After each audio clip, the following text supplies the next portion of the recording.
Ver TV, um programa para quem gosta de televisão. Realização da TV Brasil e da TV Câmara, com o apoio da Comissão de Direitos Humanos da Câmara dos Deputados. O Ver TV discute aqui toda semana o papel da televisão na sociedade brasileira. E você é sempre o nosso convidado. Você se considera bem informado sobre a morte de Osama Bin Laden? Espaço não faltou nas televisões brasileiras para contar todos os detalhes do caso. Cenas do quarto onde ele teria morrido e de pessoas comemorando nos Estados Unidos foram repetidas várias vezes em vários telejornais. Mas as implicações políticas para a ordem mundial foram debatidas? E as dúvidas sobre a ação militar dos Estados Unidos no Paquistão foram esclarecidas? Essas questões nós vamos tratar aqui com os nossos convidados de hoje. A Ana Paula Ferrari, que é jornalista e pesquisadora em comunicação da Universidade de Brasília. O Ivan Godoy, que também é jornalista e comentarista de assuntos internacionais. E a Clarita Costa Maia, consultora de Relações Internacionais do Senado e integrante da Academia Brasileira de Direito Internacional. A quem eu agradeço, Clarita, Ivan, Ana, por terem aceito o convite, e convido agora para a gente assistir uma pequena reportagem feita pelo Carlos Molinari sobre o tema de hoje. Vamos ver. Abbottabad. Desde as primeiras horas de segunda-feira, 2 de maio, as atenções do mundo se voltaram para a cidade paquistanesa, onde Osama Bin Laden foi encontrado e morto pelas forças norte-americanas. A caçada ao mais procurado terrorista estava concluída. Para Barack Obama, o momento era de se orgulhar do feito. Justice has been done. A população foi comemorar nas ruas de Washington, em frente à Casa Branca. Para eles, era como a conquista de um título. E de fato era assim que eles viam. Os Estados Unidos tinham vencido o terror 10 anos após o 11 de setembro. Os correspondentes internacionais em território americano reportavam a alegria, as informações oficiais do governo. Um só lado da história, o lado dos vencedores. Estamos na frente da Casa Branca à espera de novos pronunciamentos, informações oficiais, mas por enquanto que a gente tem uma tempestade de especulação, de muita notícia errônea. Mesmo com o pronunciamento oficial e a festa popular, a falta de imagens, corpo ou qualquer prova material fez surgir dúvidas. Será que os Estados Unidos falavam a verdade? Bin Laden teria sido morto? Paradoxalmente, a certeza só veio quando a própria Al-Qaeda confirmou o assassinato de seu líder na sexta-feira, dia 6. No próprio país, milhares de pessoas foram às ruas protestar contra os Estados Unidos. É claro que as TVs tinham que mostrar o assunto. A Rede Globo mandou o correspondente Marcos Lozecan ficar alerta na porta da casa de Bin Laden. Qualquer paquistanês nos arredores era uma potencial fonte. Valia uma entrevista. Este homem com quem conversei afirma que não tinha ideia da presença de Bin Laden na cidade. Durante 10 anos, os Estados Unidos se sentiram vítimas do terrorista. Em represália, fizeram operações militares no Afeganistão, no Iraque, invadiram o espaço aéreo do Paquistão e se tornaram heróis, que livraram o mundo da rede Al-Qaeda. Mas, ao mesmo tempo, agem com extrema crueldade na prisão da Baía de Guantánamo, em Cuba, torturando prisioneiros em busca de informações. Bin Laden morto, mesmo sem querer, acabou sendo o maior cabo eleitoral para a reeleição de Barack Obama em 2012. Ivan, vamos começar com você, que tem uma larga experiência de várias viagens ao mundo árabe. Você acha que a televisão, de uma maneira geral, consegue traduzir para o povo brasileiro, para o público brasileiro, todo esse conflito, as várias implicações, o que cerca esse assassinato do Bin Laden no Paquistão? Bom, eu acho, em primeiro lugar, que a televisão, ela dá o lado mais espetacular, né? O que se viu foi isso, né? Até porque a TV brasileira, ela não acompanha permanentemente discussões sobre a profundidade do problema do Oriente Médio, né? Ela dá momentos, né? Ela fala de quando vem o momento da crise, ela não fala do processo. Então, o que acontece? Bin Laden, ele era propriamente uma figura midiática, né? Ou seja, um dos rostos mais conhecidos do mundo, sem dúvida alguma. Apesar de escondido, né? Apesar de escondido. Mas ele sabia como se colocar. Agora, o curioso do Bin Laden é que ele, a rede Al-Qaeda que ele dirigia, fez efetivamente ações terroristas. E também era famosa pela expectativa que gerava, né? Vão atacar de novo? Aonde vão atacar, né? É interessante que, eu quero falar de um precedente que não considero que tenha nada a ver com a rede Al-Qaeda, já é um fenômeno próprio da América Latina, que é aquele fenômeno da guerrilha zapatista no México, que hoje em dia já não se fala muito dela. Ela foi um fenômeno totalmente midiático. A guerrilha zapatista praticamente não fez nenhum combate. Ela usou muito a mídia, usou muito a internet, a TV, e realmente ficou famosa por isso, né? O subcomandante Marcos, né? Ficou um rosto conhecidíssimo. E o próprio governo mexicano chegou um momento que aparentemente passou a aceitá-los, né? E por quê? Era mais negócio deixá-los lá, né? E mostrar que o governo mexicano era um regime democrático, que não era um regime repressor, do que fazer uma ofensiva militar violentíssima. E eles chegaram a fazer uma caravana até a cidade do México e contribuíram para que a questão indígena fosse discutida pelo Congresso mexicano e pelo próprio Estado mexicano. Então, a guerrilha essa dos zapatistas no sul do México foi o primeiro exemplo de uma guerrilha totalmente mediática. Ou seja, no caso da rede Al-Qaeda tem os dois aspectos, né? Não é só mídia, tem mídia e tem ação também, né?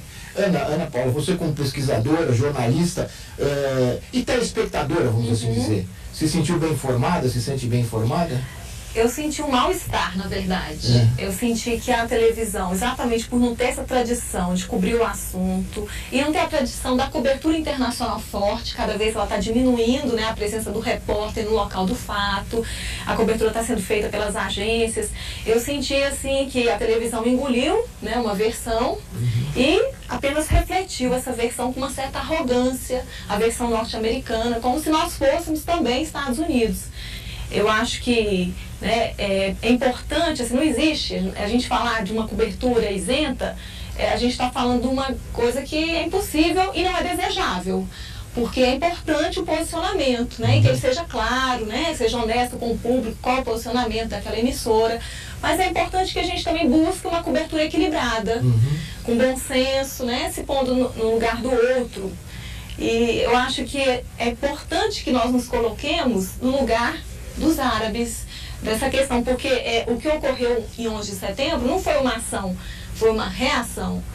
Então, a gente já vem de uma longa história. Então, uma reação ao poder, anos e anos e anos de desrespeito humano a culturas diferentes, a diversidade, que é importante que exista, que se conviva e que se dialogue para que haja as adaptações, né, graduais, lentas, para que possamos viver num mundo pacífico, assim, um mundo que haja, assim, uma certa comunicação, que se resolvam as coisas, né, através do diálogo, porque nós temos, hoje nós somos alfabetizados, nós temos as mídias às nossas disposições, estamos fazendo, né, ainda matanças, assassinatos, e eu acho complicado quando isso surge na televisão, assim, quando os apresentadores de um programa se posicionam, assim, ou deixam transparecer que eles estão, assim, muito felizes com o resultado, porque na verdade está se comemorando um assassinato. Então isso eu acho que não deveria ser comemorado. Deveria ser lamentado que nós chegamos assim, né, nesse ponto, e onde é que vamos parar? Então eu acho que é importante haver uma reflexão e na hora de descobrir o fato, conter um pouco essa primeira emoção, vamos dizer, essa vibração assim de comemorar-se o fato. Né? Eu sou um jornalista, então eu acho que é importante o profissional se colocar assim, se fazer essa reflexão, qual é o meu papel nesse fato?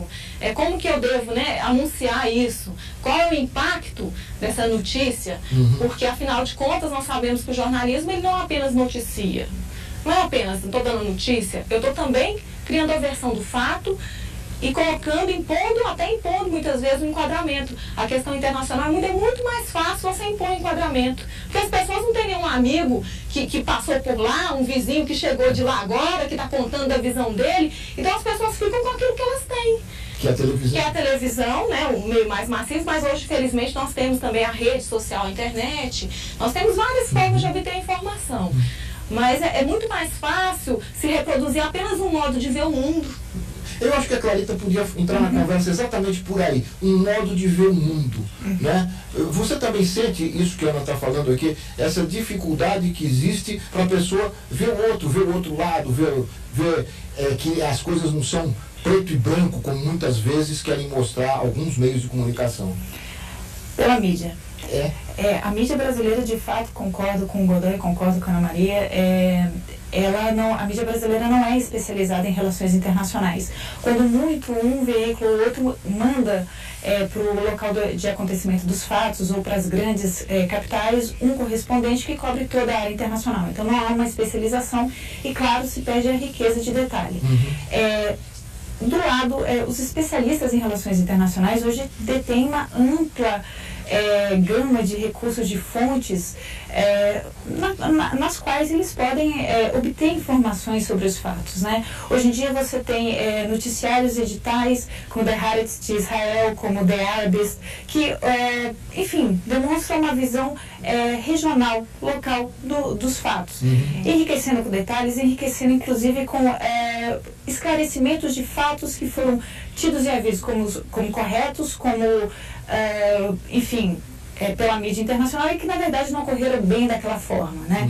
Sim, há uma dificuldade muito grande em se passar uma visão do outro por essa pobreza.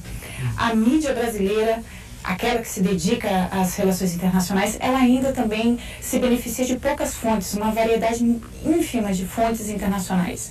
Em geral, eles bebem das fontes de um Le Monde Diplomatique, de um The Economist, mas não vão para as mídias regionais que são mais independentes. Olha, nós ouvimos também um colega aqui da Universidade de Brasília que fez um bom texto sobre essa cobertura do caso da morte do Bin Laden, que é o professor Samuel Lima, professor de comunicação, da Faculdade de Comunicação da Universidade de Brasília. Vamos ouvir a opinião dele a respeito. A cobertura da TV está, de forma muito gritante, associada a uma fonte única. Então fica chapa branca, fica tudo em torno do interesse ditado pela Casa Branca e você não ouve outras vozes a respeito do assunto. Na verdade, há indícios de execução sumária, com ocultação de cadáver e um crime de invasão contra a soberania do Paquistão. Então há indícios para o jornalismo investigativo entrar e investigar a fundo. O problema é que a televisão tem refletido muito a fonte única, oficial. Ele cita aqui alguns casos que me parece que não foram detalhados pela mídia brasileira, pela televisão brasileira. O jornalista Jânio de Freitas, na Folha de São Paulo, apontou, por exemplo, o fato de existirem crianças no local. O que foi feito dessas crianças? Né? Por que foram mortas outras pessoas desarmadas que estavam lá junto ao Bin Laden? Isso também não foi discutido. Morreram mais 2 mulheres, o que parece. A médica do Bin Laden também foi morta. Eu acho que é isso que o Samuel está dizendo, quer dizer, fica-se apenas na versão oficial, não é, Ivan? O que acontece também é que, infelizmente, a mídia vê todo esse fenômeno como a chamada guerra das civilizações, né, que está na moda, o choque entre as civilizações. A gente tem que primeiro deixar claro alguma coisa. Essa questão do terrorismo islâmico, ela afeta principalmente os próprios países árabes. A gente vê sempre a Europa como vítima, é evidente, a Europa sofreu atentados, Israel sofreu atentados do extremismo islâmico, Estados Unidos, né, sofreu atentados do extremismo islâmico. Mas às vezes se esquece que a Argélia, por exemplo, enfrentou uma guerra civil nos anos 90, praticamente uns 10 anos de guerra civil, com 150 mil mortos, alguns falam até em 200 mil mortos, no qual terroristas islâmicos inspirados na Al-Qaeda, até porque vários dos líderes vieram do próprio Afeganistão, eram pessoas que conheciam o Bin Laden da luta contra os soviéticos, essas pessoas simplesmente implantaram um regime de terror espantoso na Argélia, matando, por exemplo, mulheres que não aceitavam colocar o véu na cabeça, jovens, adolescentes, porque a Argélia era um país que tinha aquela espécie, digamos, de socialismo árabe, não era um regime religioso, e até procurou fazer um pouco a libertação da mulher. Então, muitas mulheres na Argélia não usavam véu, isso não era obrigatório, e dependia da família, né? E as jovens, principalmente, não usavam. Eles começaram a ouvir casos de uma moça de 17 anos que foi morta na saída do colégio. Avisaram, você tem que usar véu. Ela não quis usar e mataram. Então, mataram o principal médico pediatra do país, mataram 67 jornalistas, que eu visitei jornais na Argélia, e todos têm um mural. Todos os jornais têm um mural, não importa a tendência. Isso o Talibã. O pessoal extremista islâmico ligado à Al-Qaeda, né? Porque queriam implantar um regime semelhante ao dos talibãs, né? Aquela versão, digamos, extremista do Islã. Então, quero dizer o seguinte, a coisa não é bem um choque de civilizações. Na verdade, os próprios árabes são vítimas. Há países árabes que querem ser mais modernos ou querem dar mais direitos à mulher, né? E é o exemplo de vários países do norte da África, né? Que são países já... Tem até esse contato com a cultura ocidental. São países que sempre, todo mundo, digamos, passou por lá, né? Eu estou citando o norte da África. Um exemplo, a própria Argélia, Líbia, Marrocos, são países que passaram por lá, por exemplo, tem aquele povo berbere, que é o original, mas passaram por lá os romanos, a Argélia, citando a Argélia,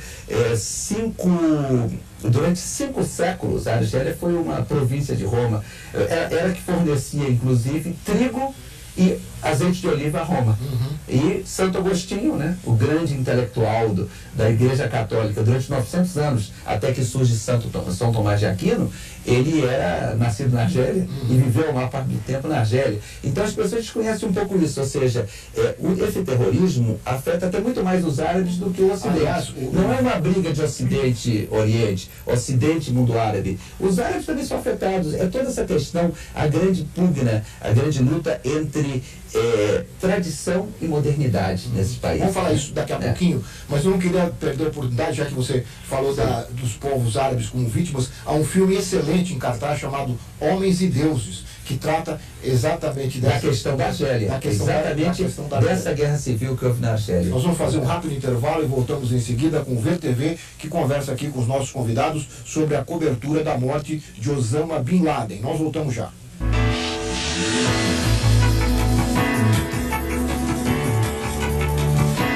Nós estamos de volta com o VTV, que hoje conversa aqui com os nossos convidados sobre a cobertura televisiva da morte de Osama Bin Laden. E entre as questões que a gente acredita não foram muito debatidas e explicadas pela televisão brasileira, está o fato dos Estados Unidos terem enviado uma força militar para atacar a casa e atacar o Bin Laden, invadindo, né, e passando por cima da soberania de uma outra nação, o Paquistão. Você que é especialista nessas questões de relações internacionais, como é que você analisa esse fato? Na verdade, não se sabe o que de fato aconteceu. Até agora há uma miríade de informações e contra-informações.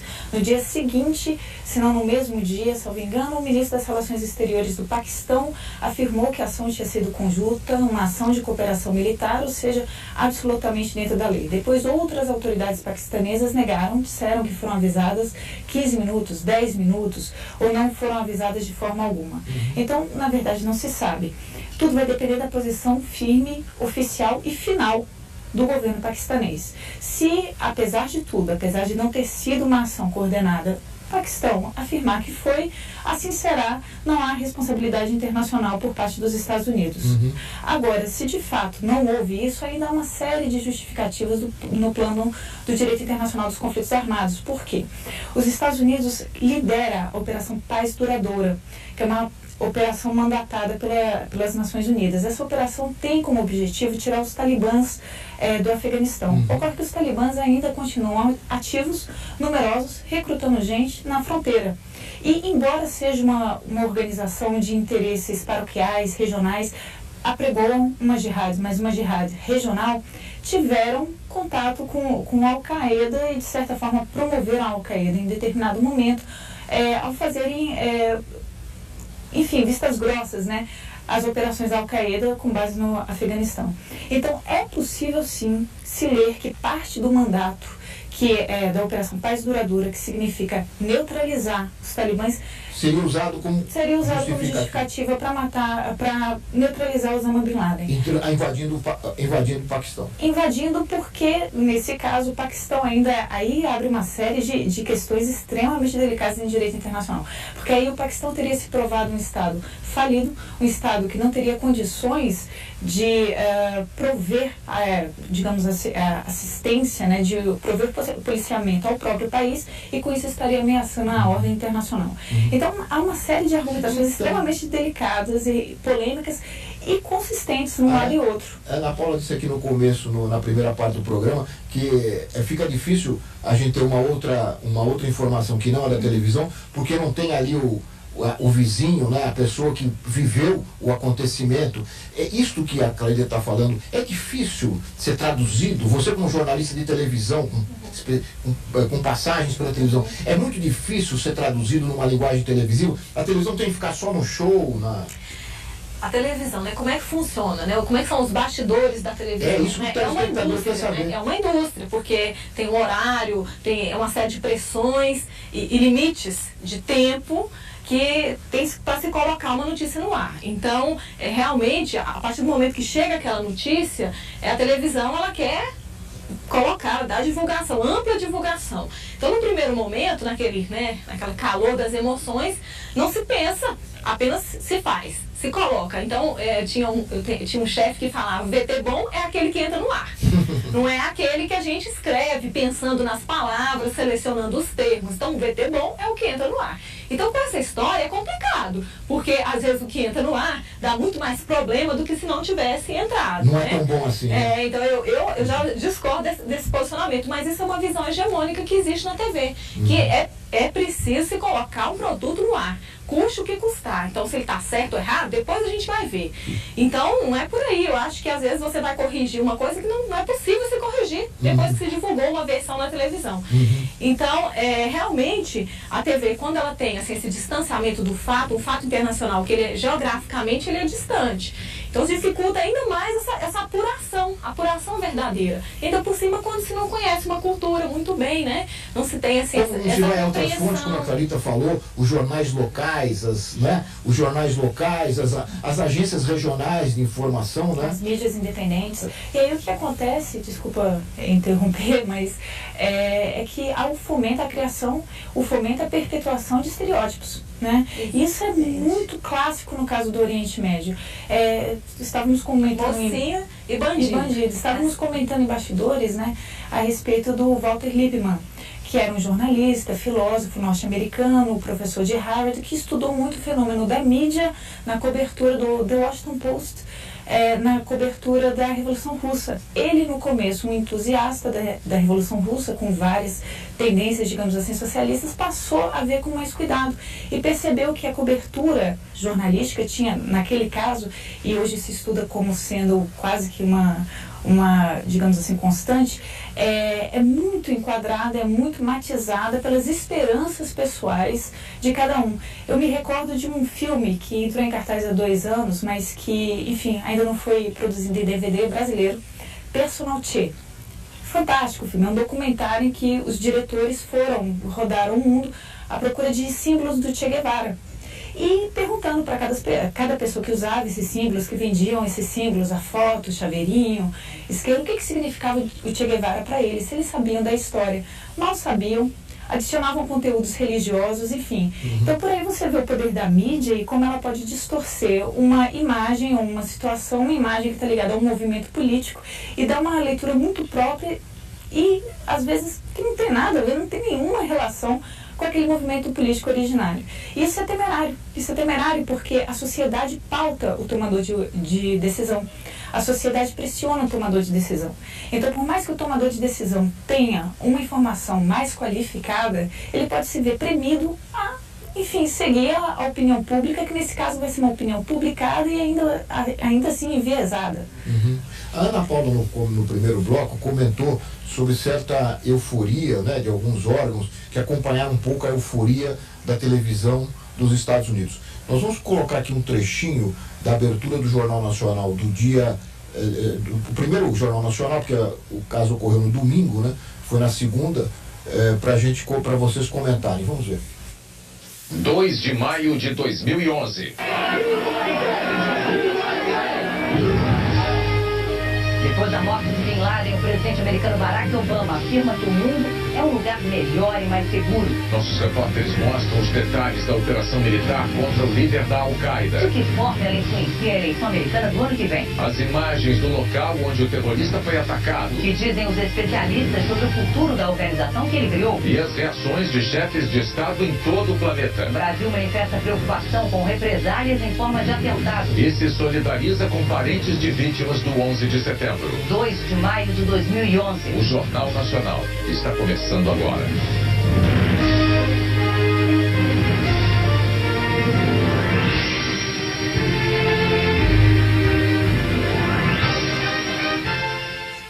Nós deixamos um pouquinho mais do som para vocês perceberem que a vinheta é uma vinheta adaptada para momentos especiais, né? Momentos marcantes na história.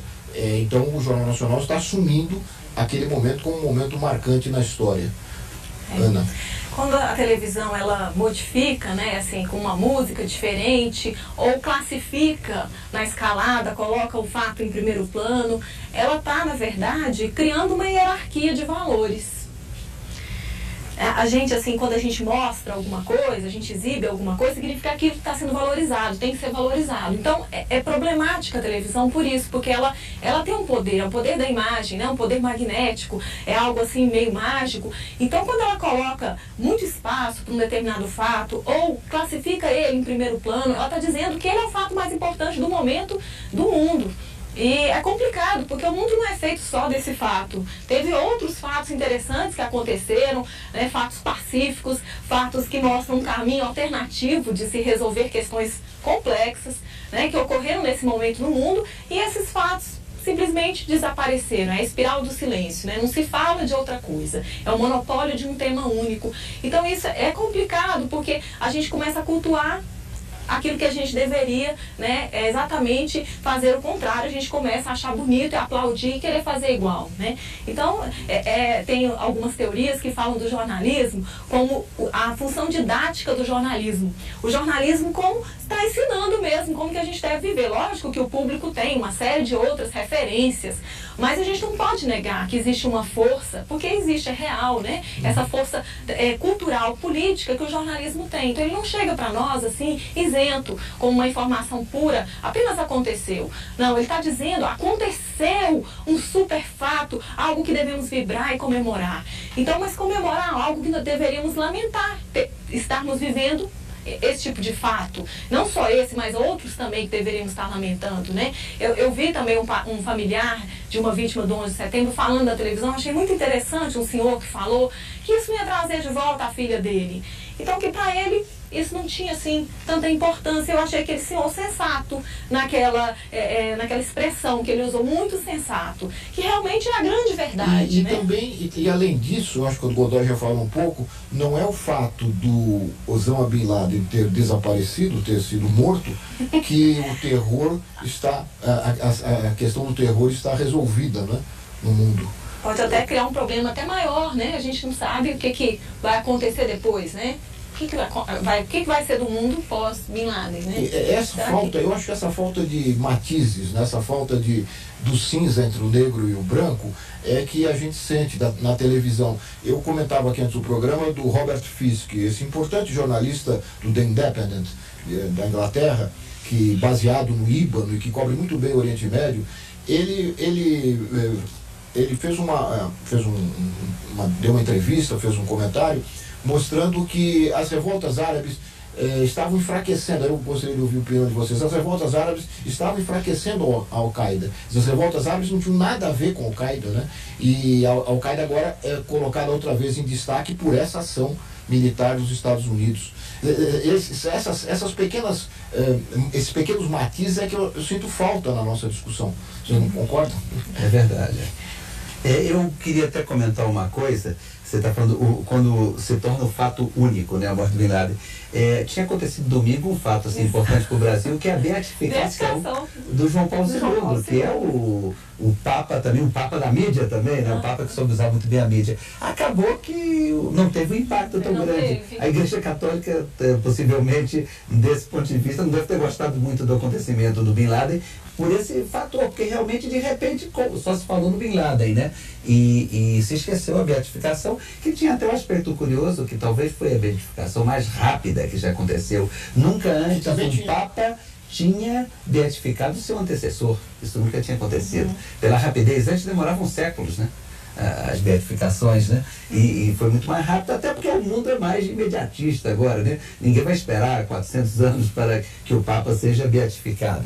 Mas esse é um ponto interessante que você falou. Agora, essa questão das revoltas árabes realmente não tem a ver diretamente. O que não quer dizer que não haja elementos até da Al-Qaeda interessados em aproveitar o momento do caos, né? Sem dúvida. As revoltas árabes têm a ver, primeiro, com uma juventude que não vê muitas perspectivas, uma juventude desempregada em muitos desses países. Os países árabes são países com uma população muito jovem. O norte da África, a população, 70% tem menos de 30 anos, né? Você pode imaginar o que é a quantidade de jovens. E, curioso, é uma população com certo nível cultural, porque esses países do norte da África, eles têm gasto dinheiro com educação. O próprio Argélia, Tunísia, a própria Líbia, tem uma população culta. O Egito, tradicionalmente, foi sempre o centro cultural do mundo árabe. Então, são países que têm uma população com uma certa cultura. Uns jovens, por exemplo, de classe média, que se formaram na universidade e não encontram emprego, o que é frustrante, né? Entendeu? Então, esse é um problema comum nesses países. O jovem... E a Al-Qaeda não tinha liderança sobre eles? Não tem liderança sobre eles, exatamente. Não tem liderança. Então, são revoltas, em geral, que, por parte desses jovens, buscam uma modernidade, não um retrocesso, porque vamos falar claro, um regime que fosse imposto pelo Bin Laden ao mundo seria um regime de um retrocesso brutal, né? Em primeiro lugar, nós não teríamos essas duas especialistas falando aqui na TV, com certeza, seriam só homens barbudos, né? Entendeu? Eu teria que usar barba, você já tem meio caminho andado. Mas, então, seria um retrocesso um regime do Bin Laden, temos que entender isso, né? Seria um retrocesso. Agora, essa questão quanto à ação, quanto à execução do Bin Laden, eu quero dizer o seguinte: quanto à questão do Paquistão, há muita ambiguidade nessa relação Estados Unidos-Paquistão. É um país que, ao mesmo tempo, há sérias dúvidas sobre uma colaboração de altas esferas do Paquistão com a própria Al-Qaeda e com o Bin Laden, até porque os talibãs, por exemplo, são uma invenção do Paquistão. Todo mundo sabe que o governo paquistanês que incentivou toda essa questão, inclusive apoiou muito a luta contra os soviéticos, incentivou esses extremistas islâmicos. E, inclusive, propriamente, o Talibã tem muito a ver com o Paquistão. Eles foram criados, muitas vezes, tiveram origem naquelas madraças, aquelas escolas religiosas do Paquistão. Isso é um ponto. Agora, quanto à execução do Bin Laden, eu queria só fazer uma comparação. O Bin Laden, eu acho que poderia ter sido preso. Eu acho que aí sim houve o exagero, houve um excesso ao matá-lo, já que ele estava desarmado. Quero fazer uma comparação. A cúpula nazista, ela foi julgada em Nuremberg. Eles foram enforcados, os principais. O Bormann, por exemplo, o Bormann não, mas o Goering, ele foi julgado. Ele só não foi enforcado porque ele se matou antes. Ele usou uma dose de cianureto e se matou. Mas observa, se vamos ver, eles mataram muito mais gente que o Bin Laden, né? Quer dizer, a cúpula nazista é responsável, em primeiro lugar, por exemplo, pelo Holocausto judaico, né? Quer dizer, milhões de judeus foram mortos. Também muitos ciganos, muitos eslavos foram mortos e povos de diversas nacionalidades. Comunistas, socialistas, democratas de diversos tipos. Então eles matam, inclusive até alemães, né? Foram mortos, muitos alemães também que eram democratas. O que eu quero dizer é que esse pessoal matou muita gente, muito mais do que o Bin Laden, e tiveram direito a um julgamento, tiveram direito a advogado, tiveram direito a se defender, né? E então o Bin Laden não teve esse direito. E eu acho também que esse julgamento do Bin Laden seria interessante acompanhar o que ele ia dizer, né? Talvez os Estados Unidos não quisessem que ele falasse. Bom, aí é outra história, pode ser que não interessasse. Mas eu queria fazer essa comparação, quer dizer, criminosos de guerra, realmente, que mataram muito mais gente que o Bin Laden e tiveram direito a esse julgamento. Entendeu? Então, eu acho que nesse caso, bem que ele poderia ter sido levado a um tribunal, seria um grande fato midiático. Eu acompanharia todos os dias esse julgamento do Bin Laden. Seria um grande espetáculo para a televisão. Nós voltamos já com o Ver TV, que está conversando aqui com os nossos convidados sobre a cobertura feita pela televisão brasileira da morte de Osama Bin Laden. Nós voltamos já.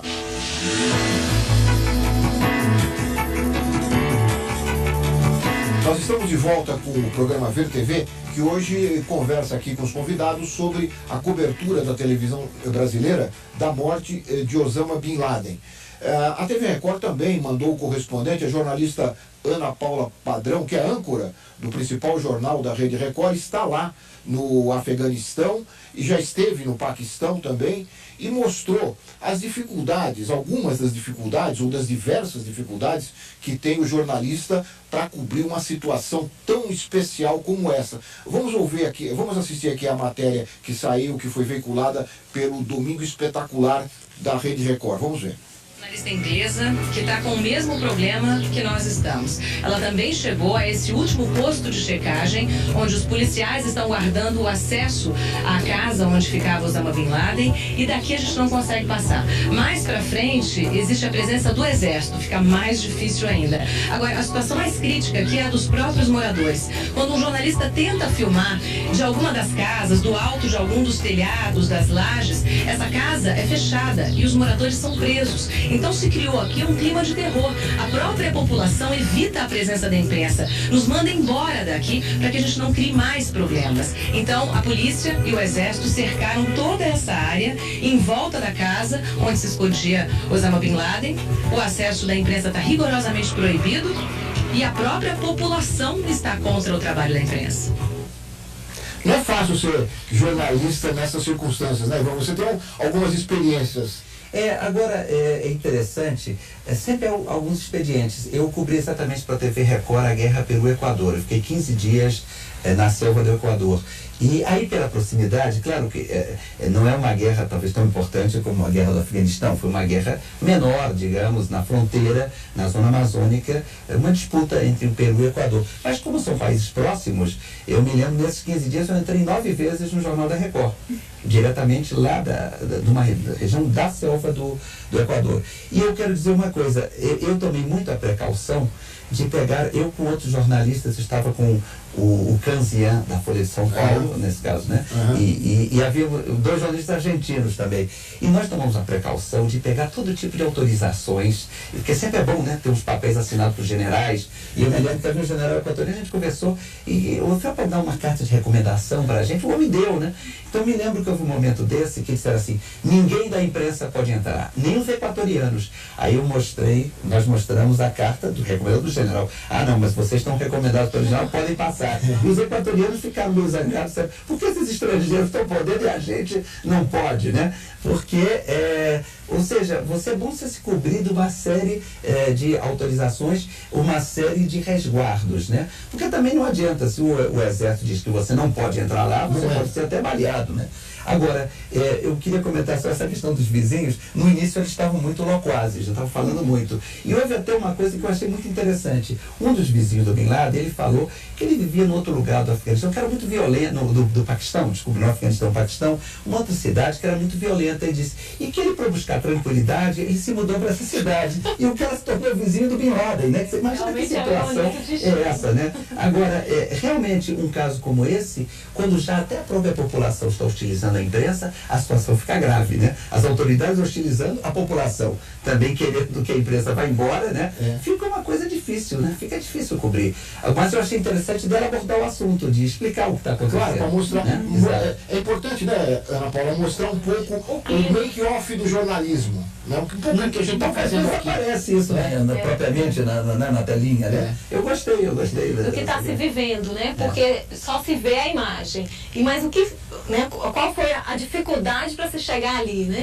Então é importante isso, até para a população se sente mais próxima do repórter, o repórter se humaniza mais, né, mostrando a dificuldade do trabalho dele, como que ele se sente naquela situação. Então, esse é um lado subjetivo que é interessante entrar também, em alguns momentos, sim, né? Agora, eu queria ouvir vocês também sobre isso. Quer dizer, é importante você ir lá ouvir o vizinho, aquele que viu, passou e tal, mas às vezes não é um tempo exagerado para isso que é o conjuntural, que é o momento, e se deixa de lado a contextualização, não é? Às vezes não fica muito... o que eu queria perguntar para vocês é o seguinte: o jornalismo de personagem, né? Porque isso aí é jornalismo de personagem. O jornalismo de personagem, ele acaba se sobrepondo ao jornalismo da explicação, ao jornalismo de análise. Ele exagera, né? Muitas vezes exagera. A gente tem um caso da Lady Di, né? Exagera da busca pela personagem, né? Então, muitas vezes tem que se pôr limite. Eu acho que os vizinhos estão cansados também, né? De serem abordados, e tem a vida deles, e devem estar ansiosos para voltar para uma rotina normal. Então, de certa forma, a imprensa incomoda mesmo. A imprensa ela incomoda desde o cidadão comum ao grande, né? O homem do poder, o presidente da república, o dono de uma grande corporação. Então, a imprensa, ela tem essa posição de incomodar mesmo. Agora, o curioso é que nós mostramos até, não sei se ficou claro no VT de abertura, que a primeira informação para o mundo foi do vizinho, né? Que estava no Twitter dizendo: tem uns helicópteros estranhos aqui, uma coisa assim, não é?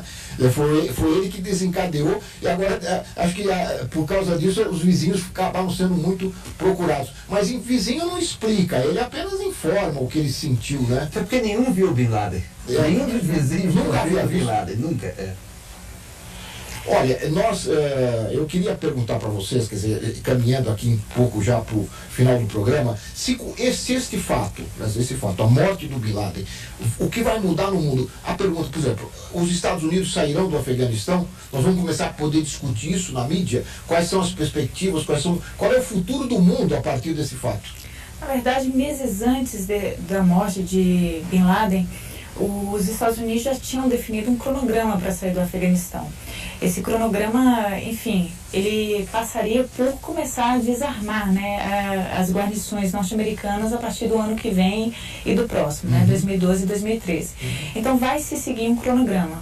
Agora lembremos que, à medida em que Obama saiu do Iraque, ele reforçou a sua tropa, né? Aí o Obama. Aí eu autodidata. Ele saiu do Iraque, mas ele reforçou, de certa maneira, o regimento, né, digamos assim, o exército norte-americano no Afeganistão, entendendo que era prioritário, entendendo que de fato não se estava conseguindo atingir o objetivo, que era, enfim, neutralizar e mobilizar os talibãs. Então sim, vai haver uma retirada, sim, um argumento de retirada, mas há um cronograma que foi definido mesmo antes da morte, no sentido de retirada mesmo. Os Estados Unidos estão cansados desse tipo de intervenção. A hesitação em fazer parte da operação da OTAN na Líbia demonstra bastante isso, né? Não se está, claro, pensando em abdicar da primazia, do papel de hegemonia internacional, mas de certa forma é preciso que o democrata Obama faça alguma concessão ao seu eleitorado, que de fato é um eleitorado mais voltado para o multilateralismo, né? E menos para as ações militares. As ações até agora foram concessões mais para os republicanos, né? Exatamente. Para aqueles setores que não o apoiavam. Exatamente. Essa tentativa de retirada do Oriente Médio, num primeiro momento, é uma tentativa de concessão ao eleitorado de base, só que se vê que nos Estados Unidos, o que aconteceu agora é uma permanente, uma contumácia na história dos Estados Unidos. Sempre que se envolve segurança internacional, democratas e republicanos são muito parecidos. Outra questão que também foi pouco debatida, nós citamos também no VT de abertura, e talvez tenha alguma consequência agora ou não, eu acho que também a mídia precisaria começar a discutir isso, é a prisão de Guantánamo. Segundo algumas informações, foi de lá que saíram as informações que levaram a localização do Bin Laden. Será que Guantánamo finalmente Obama cumprirá a promessa que ele fez, promessa de campanha eleitoral de fechar Guantánamo? Não é uma boa discussão para a mídia essa também? Eu acho que está faltando mesmo na imprensa nacional, aqui vamos falar do Brasil mesmo, nossos programas de debate na televisão, que são muito interessantes, esse momento de troca de ideias, né, de ideias diversificadas, de experiências, em que se não há tanto limitação, né, do tempo, porque no jornalismo convencional não dá para se colocar, fazer mesmo um jornalismo interpretativo, a não ser que se escolha um tema para se trabalhar naquela edição de uma visão interpretativa. Porque se a gente for analisar um telejornal, ele é basicamente, ele joga os fatos. Ele é uma enxurrada de informação no seu enquadramento. Então, é importante haver esse debate. A gente está aqui debatendo como que uma versão, né? Como se foi contada a história da morte de Osama Bin Laden. Então, é importante que isso se propague na televisão, esse tipo de debate, porque a televisão está muito ligada à formação da opinião pública. Então, é importante haver esse diálogo com a sociedade. E a gente está refrescando, né, as mentes que estão aí no poder, para possa estar ouvindo, né, a academia, ouvindo as pessoas que trabalham mesmo diretamente com um determinado assunto, ouvindo também o cidadão comum. É importante haver esse diálogo, essa pluralidade de opiniões, de versões, para a gente ver que nós somos a diversidade mesmo. Só que a televisão, com esse formato de jornalismo tradicional dela, não tem como ter esse espaço. O João né? comentava isso, né? O Brasil é um dos poucos países que não tem um debate cotidiano, né? Exatamente, de grandes temas. Nós observamos, por exemplo, as TVs internacionais, nós estávamos até comentando, né, no intervalo, a TV americana, né, tem muitos esses programas de debate e colocam pessoas que discutem, né? A TV europeia, acho que mais ainda, né, até aprofunda muito a TV francesa. Você vê muitos programas de discussão da política francesa ou de um tema internacional e coloca um montão de gente mesmo discutindo. E tem tempo, né? Um programa de 1 hora para discutir o assunto. TV espanhola, a Deutsche Welle da Alemanha, quer dizer, existe muito na Europa, nos próprios Estados Unidos, a questão do debate, porque isso é muito esclarecedor para as pessoas, porque vamos ver, não há tanto hábito de leitura hoje em dia, né? Da leitura, assim, de um material mais profundo. As pessoas se informam pela internet, né? E a internet necessariamente é curto também. Um pouquinho mais comprida, digamos, que a informação da TV, mas é curto. Então, a TV pode ter esse papel também, né? De pegar os temas. Agora, aí seria uma evolução da TV brasileira se a gente conseguisse chegar a esse nível de debate, né? Agora, para isso também temos que ter uma população mais culta que se interesse por isso. Aí a educação da população é importante. Que passe a exigir. Que passe a exigir isso também, né? Uma população que não sabe. Eu queria até dar um exemplo. Eu acho que durante a campanha eleitoral se abordou muito que eu vi alguns comentários que o atual governo era muito ligado ao Ahmadinejad. E aí muita gente no Brasil diz, quem é Ahmadinejad? Bom, é o líder do Irã. É o presidente do Irã. Exatamente. Só que muita gente diz assim, e onde vamos ver que porcentagem da população brasileira sabe exatamente o que é o Irã e onde está situado. Eu acho que possivelmente deve ser um 30%. Olhe lá, né? E uns 70% não sabe direito o que é o Irã, né? Entendeu? A verdade é essa. O pessoal sabe que é a Argentina, sem dúvida. Sabe que é o Uruguai, sabe que é o Paraguai. Mas sabe que o Irã são países mais longe. Afeganistão, né? São países. Foi o que ela estava dizendo aqui no começo, o papel pedagógico, né, da TV. Aí que nós temos que evoluir. Eu acho que é preciso dar esse voto de confiança, assim, a televisão precisa ter essa ousadia de dar esse passo à frente, de acreditar, né, de que é possível. Esse papel, tanto pode ser que a sociedade hoje, atualmente, ainda não esteja assim ansiando por um programa de debate, mas ela vai se habituar, ela vai, né, ao receber esse tipo de programação, ela vai costumar a cultuar isso também. Se a gente ouvir música clássica com uma certa frequência, a gente começa a apreciar. Então não é só, né, a questão de eu não gosto, talvez eu não tenha tido oportunidade de receber esse tipo de informação. Então, né, por que a gente não faz isso, um experimento, vamos fazendo, e eu acho que a gente vai evoluir. Eu acho que a televisão, ela reflete a sociedade, mas ela também pode refletir uma sociedade do futuro, e eu acredito que a nossa sociedade brasileira já está à frente. Ela já é uma sociedade que já está mais crítica, que já está mais, né, assim, elaborando as suas interpretações. A nossa população é muito criativa, a nossa população, ela tem um conhecimento, um saber dela ali regional muito interessante, é muito rica a nossa população brasileira. Então eu acho que vai dar certo. Eu acho que a nossa televisão, ela vai crescer. Eu, assim, sou totalmente idealista, otimista. Eu acho que tem um papel importante, um papel de debate, sim. Tem muitas pessoas acreditam que a televisão não tem esse papel. Eu acredito que tem. E eu acredito que vai dar certo. A gente vai construir. Sim, fala. Eu faria apenas uma observação que é a seguinte: os temas de política externa, os temas de relações internacionais ganharam espaço no público brasileiro muito recentemente. Vejam vocês que antes da eleição de Lula, a primeira eleição que o alçou ao poder, não havia nenhum interesse por parte de candidatos à presidência da República e nenhuma demanda de que versassem sobre as suas plataformas de política externa.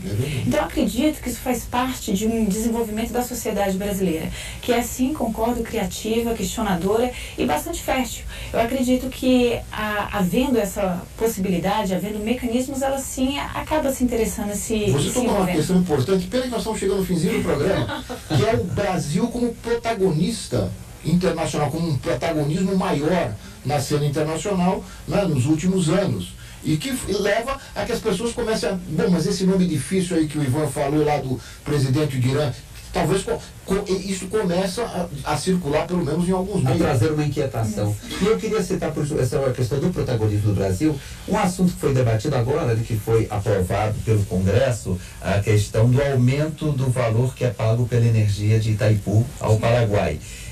Um valor de 240 milhões de dólares a mais que o Brasil vai pagar. Pagava 120, vai pagar mais de 240 milhões.